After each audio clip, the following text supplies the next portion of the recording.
നമസ്കാരം. ഹൈറേഞ്ച് വാർത്തയിലേക്ക് സ്വാഗതം. ആദ്യം പ്രധാന വാർത്തകളിലേക്ക്. പീരുമേട് പുല്ലുപാറയിൽ KSRTC ബസ് അപകടത്തിൽപ്പെട്ട സംഭവത്തിൽ ബസ്സിന് ബ്രേക്ക് തകരാറില്ലെന്ന് മോട്ടോർ വാഹന വകുപ്പ് ഉദ്യോഗസ്ഥർ. വാഹനത്തിന്റെ ടയർ അഴിച്ചും പരിശോധന നടത്തും. ചെറിയ ഗിയറിൽ ഇറക്കമിറങ്ങി വന്നതാണോ അപകട കാരണമെന്ന് സംശയമുള്ളതായും ഉദ്യോഗസ്ഥർ. കേരളത്തിലെ റോഡുകളിലെ അപകട മരണങ്ങൾ ഉയരുമ്പോൾ ചോദ്യചിഹ്നമായി ഗതാഗത രംഗത്തെ സുരക്ഷാ ക്രമീകരണങ്ങളുടെ ക്ഷമത.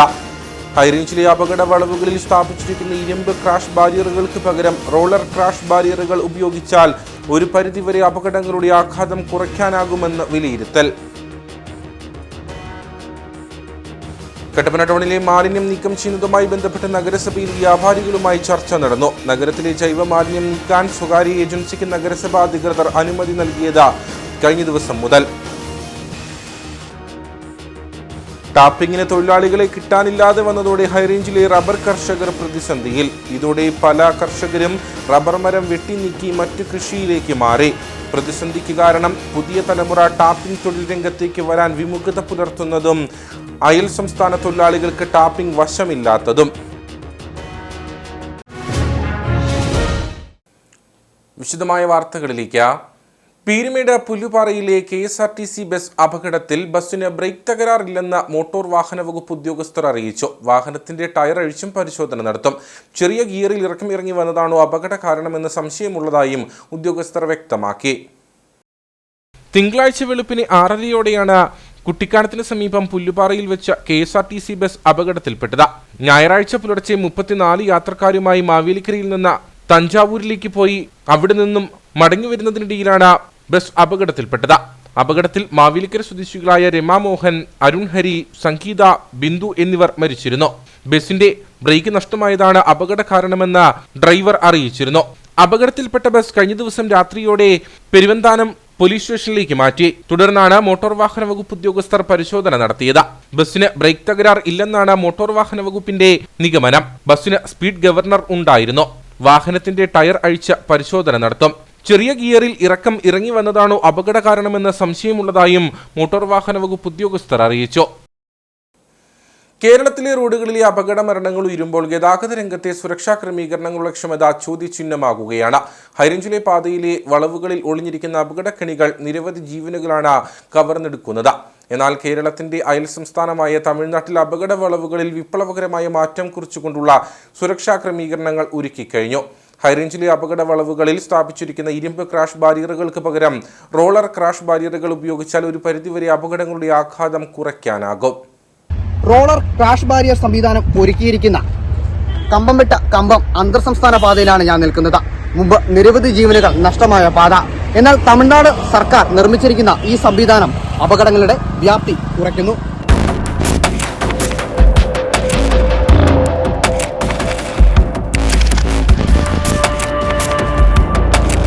ഇടുക്കിയിലെ ദേശീയ സംസ്ഥാന പാതകളിൽ അപകട മരണങ്ങൾ തുടർക്കഥയാകുമ്പോൾ തൊട്ടടുത്ത തമിഴ്നാട്ടിലെ പാതകളിൽ അപകടവ്യാപ്തി കുറയ്ക്കാൻ കഴിയുന്ന നൂതന രൂപകൽപ്പനയിലുള്ള റോളർ ക്രാഷ് ബാരിയറുകൾ സ്ഥാപിച്ചു തുടങ്ങി. റോഡ് സുരക്ഷാ സാങ്കേതിക വിദ്യയിൽ നാം മുന്നേറുമ്പോൾ ഇത്തരത്തിലെ സംവിധാനങ്ങൾ ഹൈറേഞ്ചിന് അന്യമായി തുടരുകയാണ്. ഇടുക്കിയിലെ ദേശീയ സംസ്ഥാന പാതകളിൽ നിരവധി അപകടങ്ങളാണ് ഇപ്പോൾ തുടർക്കഥയാവുന്നത്. വളവുകളിലെ സുരക്ഷാ ക്രമീകരണങ്ങളുടെ വീഴ്ചയാണ് പലപ്പോഴും അപകടങ്ങളുടെ വ്യാപ്തി വർദ്ധിപ്പിക്കുന്നത്. കഴിഞ്ഞ ദിവസം KSRTC ബസ് മറിഞ്ഞുണ്ടായ അപകടത്തിൽ നമുക്ക് 4 ജീവനുകളാണ് നഷ്ടമായത്. അതേസമയം നമ്മുടെ അയൽ സംസ്ഥാനമായ തമിഴ്നാട്ടിലെ കൊടും വളവുകളിൽ സ്ഥാപിച്ചിരിക്കുന്ന സുരക്ഷാ ക്രമീകരണങ്ങൾ നമുക്കൊന്ന് കണ്ടുനോക്കാം.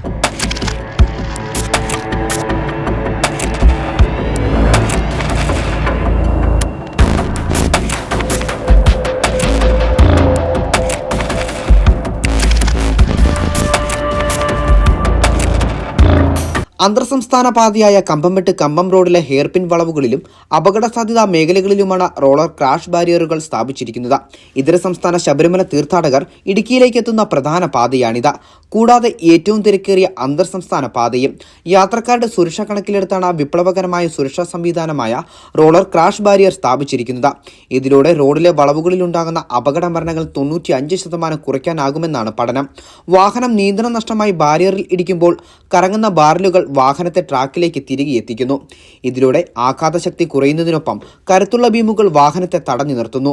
EVA പോളിയൂറിൻ എന്നീ സംയുക്ത പദാർത്ഥങ്ങൾ കൊണ്ട് നിർമ്മിച്ചിരിക്കുന്ന റോളുകൾക്ക് ഇലാസ്തികത കൂടുതലാണ്. ഒപ്പം വാഹനങ്ങൾക്ക് കേടുപാടുകൾ ഉണ്ടാകുന്നത് കുറയാനും സഹായിക്കുന്നു. ബാർലുകളുടെ തിളക്കമുള്ള മഞ്ഞ നിറം ഡ്രൈവർമാർക്ക് ദൂരെ നിന്ന് തന്നെ കാണാനാകുന്നത് അപകട സാധ്യത കുറയ്ക്കുന്നു. കമ്പം വിട്ട് പാതയിലെ 20 ഹെയർപിൻ വളവുകളിൽ 25 ഇടങ്ങളിലാണ് റോളർ ക്രാഷ് ബാരിയറുകൾ സ്ഥാപിച്ചിരിക്കുന്നത്. ഇരുമ്പ് ക്രാഷ് ബാരിയറുകൾക്ക് പകരം ഇത്തരത്തിലുള്ള റോളർ ക്രാഷ് ബാരിയറുകളാണ് നമ്മുടെ നാട്ടിലെ അപകട വളവുകളിലും വേണ്ടത്. കമ്പത്തു നിന്നും ക്യാമറ പേഴ്സണൊപ്പം അമൽ നിർമ്മലൻ. കട്ടപ്പന ടൗണിലെ മാലിന്യം നീക്കം ചെയ്യുന്നതുമായി ബന്ധപ്പെട്ട നഗരസഭയിൽ വ്യാപാരികളുമായി ചർച്ച നടന്നു. കഴിഞ്ഞ ദിവസം മുതലാണ് നഗരത്തിലെ ജൈവ മാലിന്യം നീക്കാൻ സ്വകാര്യ ഏജൻസിക്ക് നഗരസഭാ അധികൃതർ അനുമതി നൽകിയത്. യൂസർ ഫീ ഈടാക്കിയാണ് വ്യാപാര സ്ഥാപനങ്ങൾ നഗരത്തിനുള്ളിലെ വീടുകൾ, അപ്പാർട്ട്മെന്റുകൾ എന്നിവയിൽ നിന്നും മാലിന്യം ശേഖരിക്കുന്നത്. മുൻപ് പന്നിഫാം ഉടമകളായിരുന്നു ഇത്തരത്തിൽ മാലിന്യം ശേഖരിച്ചിരുന്നത്. നഗരസഭയുടെ ഈ പുതിയ പരിഷ്കരണത്തിനെതിരെ പ്രതിഷേധം ഉയർന്നിരുന്നു. ഈ സാഹചര്യത്തിലാണ് വ്യാപാരികളുമായി ചർച്ച നടന്നതെന്ന് നഗരസഭാ അധികൃതർ പറഞ്ഞു. ടൗണിലുള്ള പ്രത്യേകിച്ച് പച്ചക്കറി വ്യാപാരികൾ, പന്നി കർഷകർ ഉൾപ്പെടെയുള്ള ഈ കർഷകരുടെയും വ്യാപാരികളുടെയും വിഷമതകൾ ആ ചർച്ചയിലുണ്ടായി. അതിനാവശ്യമായിട്ടുള്ള അവർക്ക് സഹായകരമായ രീതിയിലുള്ള നടപടികൾ സ്വീകരിക്കണമെന്നാണ് ഞങ്ങൾ ഇന്ന് കോൺഗ്രസ് പാർട്ടി പാർലമെൻ്ററി പാർട്ടി യോഗം തീരുമാനിച്ചിരിക്കുന്നത്. അതോടൊപ്പം തന്നെ ഇന്ന് വ്യാപാരികളുടെ ഉൾപ്പെടെയുള്ള മീറ്റിംഗ് മുനിസിപ്പാലിറ്റി വെച്ച് നടക്കുകയുണ്ടായി. അതിനകത്തും അവരുടെ ആശങ്കകൾ പങ്കുവച്ചു. ഭരണസമിതി അവർക്ക് അനുകൂലമായ ഉചിതമായുള്ള നിലപാടുകൾ സ്വീകരിക്കാനാണ് നിലവിൽ തീരുമാനിച്ചിരിക്കുന്നത്. അടുത്ത ദിവസം നടക്കുന്ന കൗൺസിലിൽ എല്ലാ കൗൺസിലർമാരും ചേർന്നുകൊണ്ട് അനുകൂലമായ നിലപാട് വരുമെന്നാണ് ഞങ്ങൾ പ്രതീക്ഷിക്കുന്നത്. സ്വകാര്യ ഏജൻസി വ്യാപാര സ്ഥാപനങ്ങളിൽ നിന്ന് മാലിന്യം ശേഖരിക്കാൻ എത്തുകയും യൂസർ ഫീ നൽകാൻ വ്യാപാരികൾ തയ്യാറാകാതെ വരികയും ചെയ്തതോടെ പൊതുമാർക്കറ്റിലടക്കം മാലിന്യം കെട്ടിക്കിടക്കുന്ന സ്ഥിതിയുണ്ട്. വിഷയത്തിൽ നഗരസഭയുടെ ഭാഗത്തു നിന്ന് അനുകൂലമായ നടപടി ഉണ്ടാകുമെന്നാണ് പ്രതീക്ഷയെന്ന് വ്യാപാരി വ്യവസായ ഏകോപന സമിതി Kattappana unit president Sajan George പറഞ്ഞു. വളരെ ബുദ്ധിമുട്ടായ പച്ചക്കറി വ്യാപാരികൾ അനുഭവിക്കുന്ന കഷ്ടതകളും ബുദ്ധിമുട്ടുകളും അവരെ മനസ്സിലാക്കാൻ സാധിച്ചിട്ടുണ്ട്. അതിന് ശക്തമായ ഒരു നിലപാടുമായിട്ട് വ്യാപാരി വ്യവസായ ഏകോപന സമിതി പോകും. ഉറപ്പായിട്ടും അവരുടെ പക്ഷം, വ്യാപാരികളുടെ പക്ഷത്ത് നിന്നുകൊണ്ട് അത് ഏതറ്റം വരെ പോകാനും ഞങ്ങൾ തയ്യാറാണ്. മുനിസിപ്പാലിറ്റി ഉറപ്പുകൾ പലതും തന്നിട്ടുണ്ട്. അതൊക്കെ നടക്കുമെന്നുള്ള ശുഭപ്രതീക്ഷയിൽ ഞങ്ങളിപ്പോൾ ഇത് നാളെ കൗൺസിൽ കൂടി അവരാലോചിച്ച് കാര്യങ്ങൾ അറിയിക്കാമെന്ന് ഞങ്ങളെ അറിയിച്ചിട്ടുണ്ട്. അടുത്ത ദിവസം അടിയന്തര കൗൺസിൽ ചേർന്ന വ്യാപാരികൾക്ക് അനുകൂലമായ തീരുമാനമെടുക്കുമെന്നാണ് നഗരസഭയിൽ നിന്നും അറിയിപ്പ് ലഭിച്ചതെന്ന് വ്യാപാരി വ്യവസായി സമിതി ജില്ലാ വൈസ് പ്രസിഡന്റ് മജീഷ് ജേക്കബ് പറഞ്ഞു.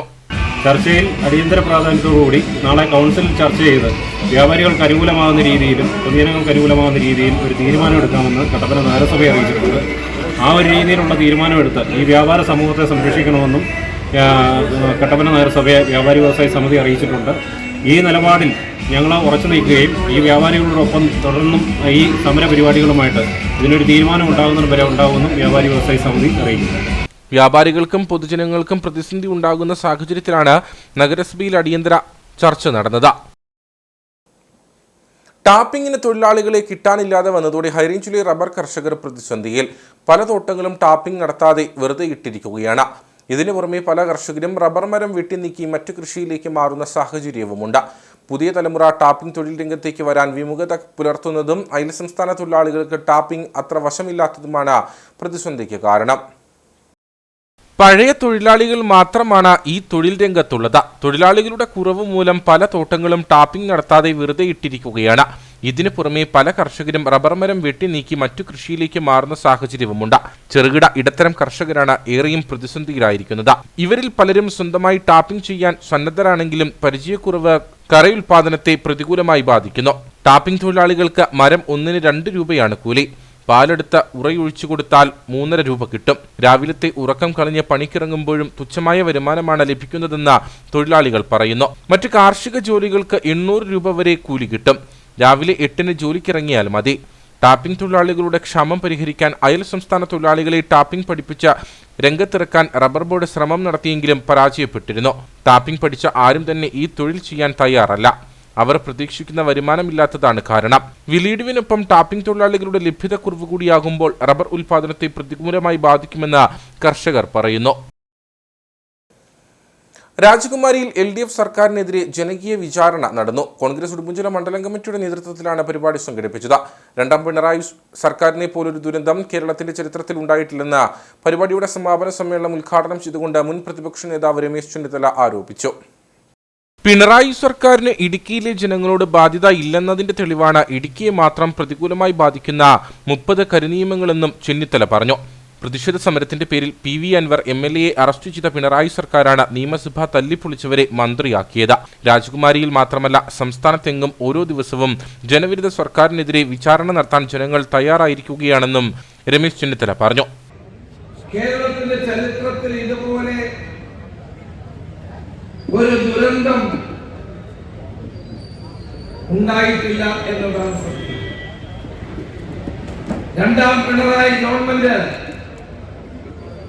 ഈ നാടിന് ഒരു ശാപമായി മാറിയിരിക്കുന്നു. ഒന്നാം പിണറായി ഗവൺമെന്റ് അഴിമതിയും കൊള്ളയും വ്യാപകമായി നടത്തിയപ്പോൾ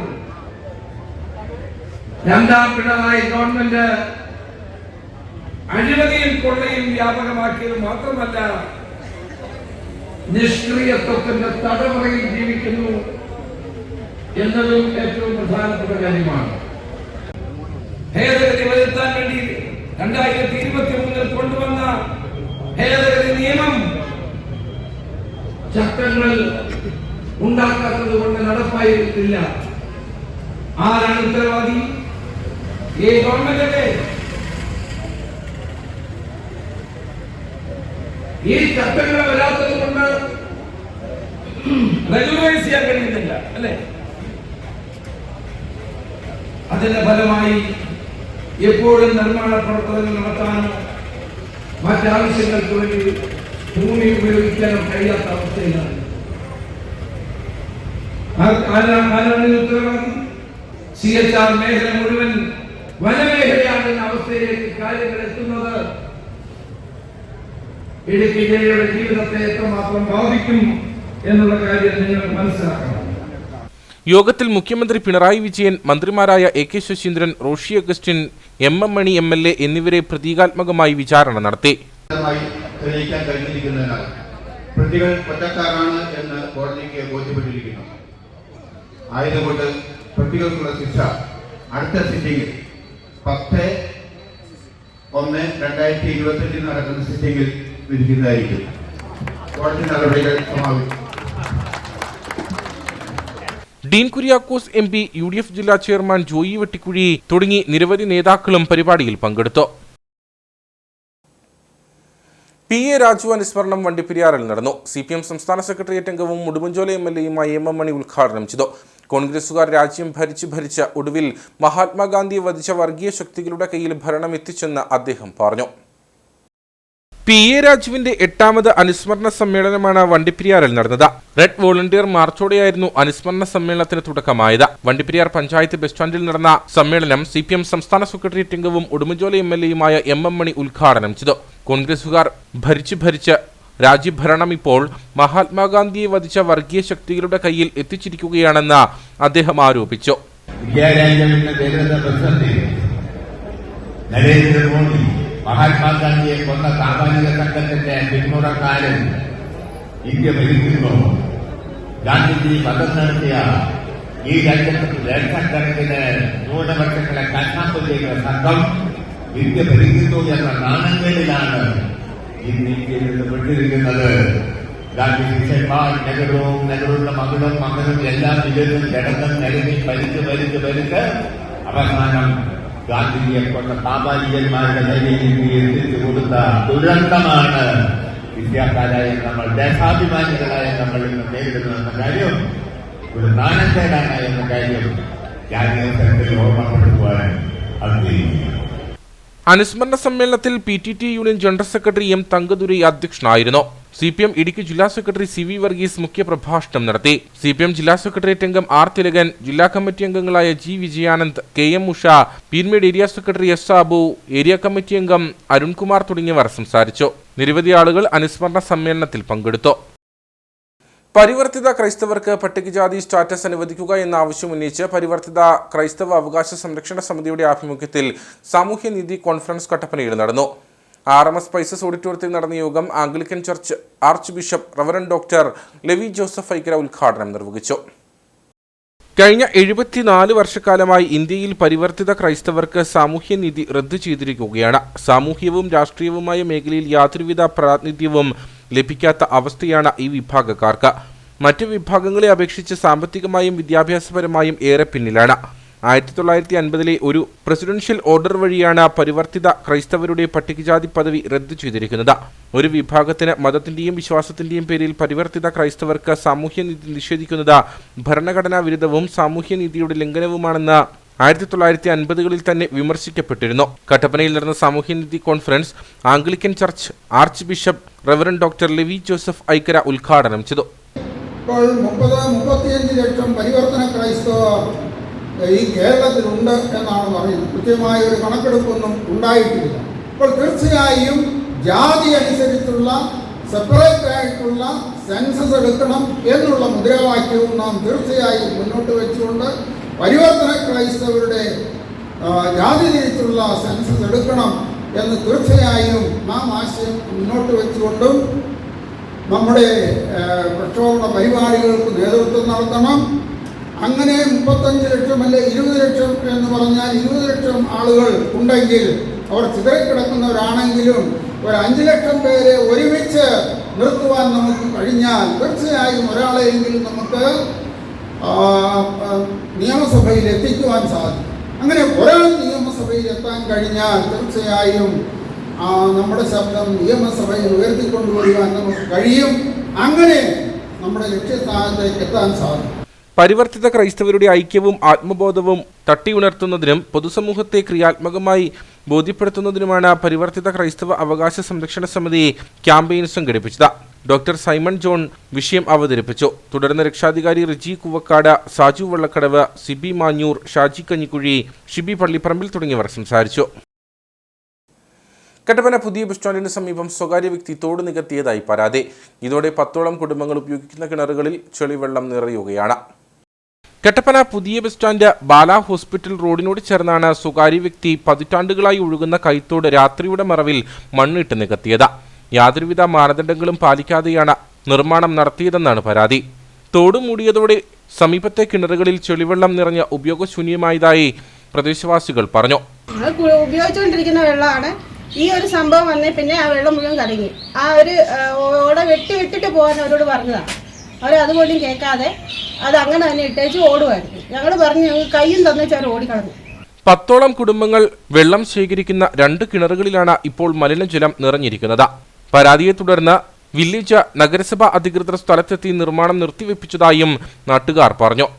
വർഷങ്ങളായിട്ട് ഇതിലെ ഒഴുകിക്കൊണ്ടുന്ന കൈത്തോടാണ്. അതൊരു സ്വകാര്യ വ്യക്തി മണ്ണിട്ട് നികത്തി ആ ഓട മറ്റുള്ള കുടിവെള്ളം മുട്ടിക്കുന്ന അവസ്ഥയിലേക്ക് വന്നിരിക്കുകയാണ്. രാവിലെ നേരം തെളിഞ്ഞു വന്ന വെള്ളമാണ് ഇപ്പം മോശമായിട്ടാണ് വെള്ളം കിടക്കുന്നത്. പരാതി എല്ലായിടത്തും വില്ലേജിലും മുനിസിപ്പാലിറ്റിയും പരാതി പറഞ്ഞു. മുനിസിപ്പാലിറ്റി നന്നായി നോക്കിയിട്ടുണ്ട്. എന്നാൽ തോട് മൂടിയ നിലയിലാണ്. ജലസ്രോതസ് മണ്ണിട്ട് മൂടിയ വ്യക്തിക്കെതിരെ നിയമ നടപടി സ്വീകരിക്കണമെന്നും പ്രദേശവാസികൾ ആവശ്യപ്പെട്ടു. വെളുത്തുവൽ പോലീസ് സ്റ്റേഷൻ പരിസരത്തിന് പച്ചക്കറി വിളയും. സ്റ്റേഷന്റെ ഉടമസ്ഥതയിലുള്ള തരിശായി കിടന്നിരുന്ന സ്ഥലത്ത് വെളുത്തുവൽ ഗ്രാമപഞ്ചായത്തിന്റെ നേതൃത്വത്തിൽ തൊഴിലുറപ്പ് പദ്ധതിയിൽപ്പെടുത്തിയാണ് പച്ചക്കറി കൃഷിക്ക് തുടക്കം കുറിച്ചിട്ടുള്ളത്. ഗ്രാമപഞ്ചായത്ത് പ്രസിഡന്റ് ഷിബി എൽദോസ് പദ്ധതിയുടെ ഉദ്ഘാടനം നിർവഹിച്ചു.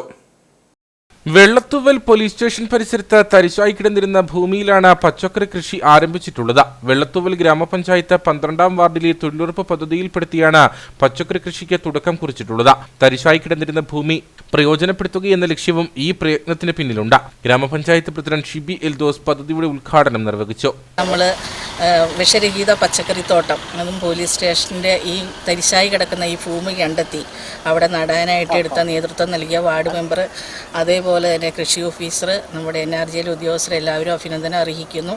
തീർച്ചയായിട്ടും ഇത് ഇപ്പം നടക്കുന്ന ഈ നടീൽ ഉത്സവത്തെക്കാട്ടിൽ കൂടുതൽ വിളവെടുപ്പ് ഉത്സവം നമുക്ക് നടത്താൻ സാധിക്കട്ടെ എന്ന് മാത്രം ആശംസിച്ചുകൊണ്ട് ഇതിൻ്റെ നടീൽ ഉദ്ഘാടനം ചെയ്തതായിട്ട് അറിയിക്കുന്നു. ജൈവരീതിയിൽ വിഷരഹിത പച്ചക്കറി ഉൽപ്പാദിപ്പിക്കാനാണ് ലക്ഷ്യമിട്ടിട്ടുള്ളത്. വിവിധ പച്ചക്കറി ഇനങ്ങൾ ഇവിടെ കൃഷിയിറക്കിയിട്ടുണ്ട്. ഗ്രാമപഞ്ചായത്ത് 12ാം വാർഡ് അംഗം KB ജോൺസൺ ചടങ്ങിൽ അധ്യക്ഷത വഹിച്ചു. കൃഷിവകുപ്പ് ഉദ്യോഗസ്ഥർ, പോലീസ് ഉദ്യോഗസ്ഥർ തുടങ്ങിയവർ പരിപാടിയിൽ പങ്കെടുത്തു. ഇനി നേർക്കാഴ്ചയിലേക്ക്.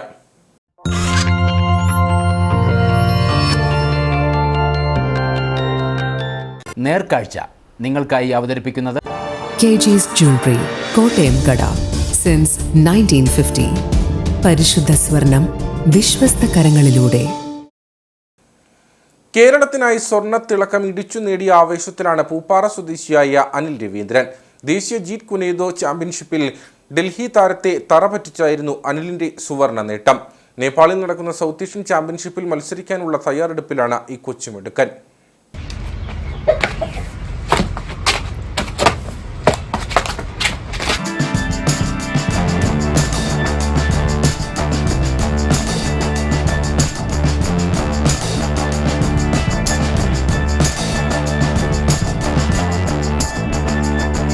ന്യൂഡൽഹിയിൽ നടന്ന ജീറ്റ് കുനൈദോ ദേശീയ ചാമ്പ്യൻഷിപ്പിൽ ഇടുക്കിയുടെ കരുത്തിലാണ് കേരളം ഓവറോൾ കിരീടം കരസ്ഥമാക്കിയത്. അടിമാലി ബ്രൂസ്ലി രാജ് അക്കാദമിയുടെ ചിറകിലായിരുന്നു കേരളത്തിന്റെ കുതിപ്പ്. സബ് ജൂനിയർ, ജൂനിയർ, സീനിയർ വിഭാഗങ്ങളിലായി 11 സ്വർണം അടിമാലിയുടെ കുട്ടികൾ കരസ്ഥമാക്കി. ഇതിൽ സീനിയർ വിഭാഗത്തിലെ ഏക സ്വർണം അനിലിന്റെ നേട്ടമാണ്. രാജാക്കാട് NRCT സ്കൂളിലെ +2 വിദ്യാർത്ഥിയായ അനിൽ 3 വർഷമായി പ്രാക്ടീസ് ചെയ്യുന്നുണ്ട്. ഈ 2024 നാഷണൽ ഡൽഹി വെച്ച് നടന്ന മികച്ച നല്ലൊരു നേട്ടമായിരുന്നു. കേരളത്തിന് വേണ്ടി NRCT സ്കൂളിന് വേണ്ടി കളിച്ചപ്പോൾ അതൊരു നല്ലൊരു ഗോൾഡ് മെഡലും മികച്ച എല്ലാവർക്കും നല്ല കോച്ചിങ് സെൻറ്റർ തന്നതിൽ ഞങ്ങൾക്ക് സാറിന്, അഭിജിത്ത് സാറിനും രാജാ മാസ്റ്റർക്കും എല്ലാവർക്കും നന്ദി പറയുന്നു. ഞങ്ങളൊരു 3 വർഷമായിട്ട് ഈ ട്രെയിനിങ് എടുത്തുകൊണ്ടിരിക്കുന്നതാണ്. അതിൽ സ്കൂൾസും ജില്ലാ മത്സരവും അമച്ചറും എല്ലാം ഒരു നല്ലൊരു നേട്ടമായിട്ട് ഞങ്ങൾ മെഡൽ അടിച്ചുകൊണ്ടിരുന്നു. എന്നിട്ട് നാഷണൽ ലെവലിലേക്ക് പോയി നല്ല ഫസ്റ്റ് മെഡൽ കിട്ടിയത് ഞങ്ങൾ ആശ്വസിക്കുകയും ചെയ്തു. ഇനി ഇൻ്റർനാഷണൽ കളിക്കാനുള്ള ഇതുണ്ട്, പക്ഷേ അതിൻ്റെ പൈസ ബുദ്ധിമുട്ട് കാരണം ഇപ്പം നിർത്തി വച്ചേക്കുവാണ്. കർഷക തൊഴിലാളികളായ രവീന്ദ്രൻ, സുമതി ദമ്പതികളുടെ മകനാണ് അനിൽ. സാമ്പത്തിക പരാധീനതകൾക്കിടയിലാണ് മകന് മികച്ച പരിശീലനം നൽകാൻ ഈ മാതാപിതാക്കൾ ശ്രമിക്കുന്നത്. ദേശീയ മെഡൽ നേട്ടത്തിൽ അഭിമാനമുണ്ടെങ്കിലും സാമ്പത്തിക ബുദ്ധിമുട്ടുകൾ മൂലം നേപ്പാൾ കാഠ്മണ്ഡുവിൽ നടക്കുന്ന അന്താരാഷ്ട്ര മത്സരത്തിൽ പങ്കെടുക്കാനാകുമോ എന്ന ആശങ്കയിലാണ് ഇവർ. വളരെയേറെ സന്തോഷത്തോടെ നോക്കുവാണ്. അത് ഈ 2 വർഷക്കാലങ്ങളായിട്ട് നല്ല കോച്ചിങ് സെൻറ്ററും പിന്നെ സ്കൂളിൽ നിന്ന് നല്ല സപ്പോർട്ടും പിന്നെ അധ്യാപകരിൽ നിന്ന് നല്ല സപ്പോർട്ടും കിട്ടിയ കാരണം കൊണ്ട് അവനിപ്പോൾ നാഷണൽ ലെവലിൽ പോയിട്ട് ഒരു വിജയത്തോട് വന്നതിന് വളരെ സന്തോഷത്തോടും അവരുടെ കോച്ചുകളും പിന്നെ സാർമാർക്കും വളരെയേറെ നന്ദി പറയുന്നുണ്ട്. പിന്നെ വിദേശത്തിൽ പോയി കളിക്കുവാനും അവനുള്ള സാമ്പത്തിക ഇച്ചിരി ബുദ്ധിമുട്ടുണ്ട്. അതിന് വേണ്ടിയിട്ട് സപ്പോർട്ട് ചെയ്യാൻ നമുക്ക് കഴിയുവാണെങ്കിൽ അവനെ പുറത്ത് പറഞ്ഞു വിട്ട് കഴിക്കാനുള്ള നേട്ടങ്ങൾ കൊണ്ടുവരാനും നമ്മുടെ കേരളത്തിന് വേണ്ടിയിട്ട് നല്ല ഒരു കായകനാക്കി മാറ്റാനുള്ള ശ്രമത്തിലാണ് ഞങ്ങൾ ഇരിക്കുന്നത്. ജീറ്റ് കുനൈദോയിൽ മാത്രമല്ല ഫെൻസിംഗ്, വുഷു ചാമ്പ്യൻഷിപ്പുകളിലും അനിൽ മികച്ച പ്രകടനം കാഴ്ചവെച്ചിട്ടുണ്ട്.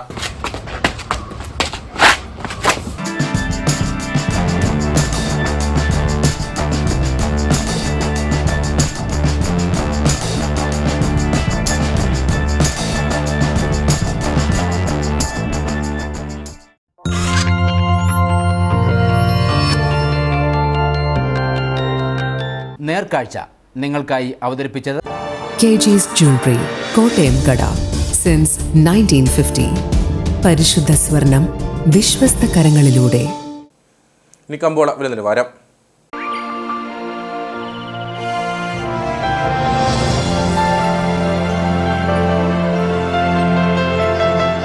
കമ്പോളം നിങ്ങൾക്കായി അവതരിപ്പിക്കുന്നത് KG's Jewelry, കോട്ടയം കട സിൻസ് 1950. പരിശുദ്ധ സ്വർണം വിശ്വസ്ത കരങ്ങളിലൂടെ. Kumily spice more trading company ഏലയ്ക്ക ലേല വിവരം. ആകലോട്ട 237, വിൽപ്പനയ്ക്ക് വന്നത് 71,481, വിൽപ്പന നടന്നത് 71,348, കൂടിയ വില 3,366, ശരാശരി വില 3,169. കട്ടപ്പന കമ്പോളം. കുരുമുളക് കിലോഗ്രാമിന് 640 രൂപ, ഏലം കൂടിയ വില 3,100, ഏലം ശരാശരി വില 2,800, കാപ്പിപ്പരിപ്പ് 400, ഗ്രാമ്പു 925, കൊക്കോ 170, റബ്ബർ 190. സ്വർണം വെള്ളി വിപണി. സ്വർണം ഗ്രാമിന് 7,215 രൂപ, വെള്ളി 100.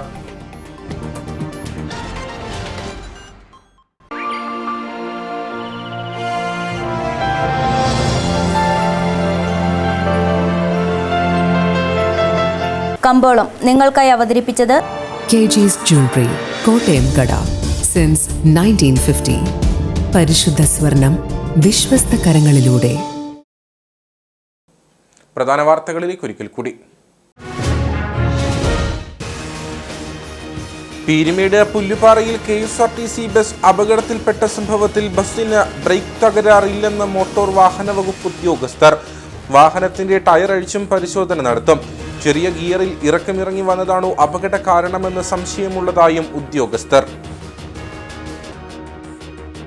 കേരളത്തിലെ റോഡുകളിലെ അപകട മരണങ്ങൾ ഉയരുമ്പോൾ ചോദ്യചിഹ്നമായി ഗതാഗത രംഗത്തെ സുരക്ഷാ ക്രമീകരണങ്ങളുടെ ക്ഷമത. ഹൈറേഞ്ചിലെ അപകട വളവുകളിൽ സ്ഥാപിച്ചിരിക്കുന്ന ഇരുമ്പ് ക്രാഷ് ബാരിയറുകൾക്ക് പകരം റോളർ ക്രാഷ് ബാരിയറുകൾ ഉപയോഗിച്ചാൽ ഒരു പരിധിവരെ അപകടങ്ങളുടെ ആഘാതം കുറയ്ക്കാനാകുമെന്ന് വിലയിരുത്തൽ. കട്ടപ്പന ടൗണിലെ മാലിന്യം നീക്കം ചെയ്യുന്നതുമായി ബന്ധപ്പെട്ട് നഗരസഭയിൽ വ്യാപാരികളുമായി ചർച്ച നടന്നു. നഗരത്തിലെ ജൈവ മാലിന്യം നീക്കാൻ സ്വകാര്യ ഏജൻസിക്ക് നഗരസഭാ അധികൃതർ അനുമതി നൽകിയത് കഴിഞ്ഞ ദിവസം മുതൽ. ടാപ്പിങ്ങിന് തൊഴിലാളികളെ കിട്ടാനില്ലാതെ വന്നതോടെ ഹൈറേഞ്ചിലെ റബ്ബർ കർഷകർ പ്രതിസന്ധിയിൽ. ഇതോടെ പല കർഷകരും റബ്ബർ മരം വെട്ടി നീക്കി മറ്റു കൃഷിയിലേക്ക് മാറി. പ്രതിസന്ധിക്ക് കാരണം പുതിയ തലമുറ ടാപ്പിംഗ് തൊഴിൽ രംഗത്തേക്ക് വരാൻ വിമുഖത പുലർത്തുന്നതും അയൽ സംസ്ഥാന തൊഴിലാളികൾക്ക് ടാപ്പിംഗ് വശമില്ലാത്തതും. ഇതോടുകൂടി വാർത്താ ബുള്ളറ്റിൻ ഇവിടെ പൂർണ്ണമാകുന്നു. നമസ്കാരം.